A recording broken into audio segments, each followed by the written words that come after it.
Des barrières et des blocs de béton, le pont du Jubilé est maintenant inaccessible des deux côtés.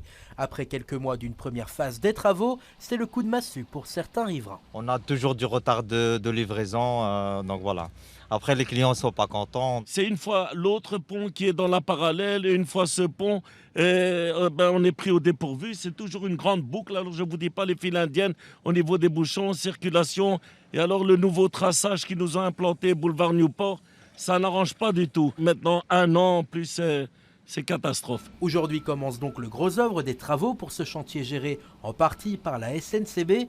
Des travaux en deux phases dont la première devrait prendre fin à l'été 2025. Durant cette première phase, la circulation est totalement coupée sur le pont, donc tant les voitures que les vélos et les piétons. Et dans la deuxième phase du gros œuvre qui débutera au courant de l'été 2025, la circulation sera partiellement interrompue. Donc pour les voitures, il ne sera toujours pas possible de circuler, mais les cyclistes et les piétons, eux, auront accès au pont.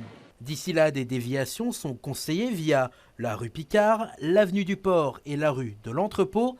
Et pour éviter de trop gros embarras de circulation, Bruxelles Mobilité va procéder à des analyses. On a adapté sur cet itinéraire les feux. Il y a notamment un feu chantier spécifique qui se trouve au niveau de l'avenue du Port et de la rue de l'Entrepôt. On va voir effectivement comment se passe le chantier et quels sont les retours du terrain d'aujourd'hui, pour éventuellement aider à fluidifier la déviation mise en place par la SNCB. Les travaux devraient être terminés d'ici la fin 2025. Une fois rénové par la SNCB, le pont sera définitivement transféré à la région bruxelloise qui en assurera la gestion et l'entretien.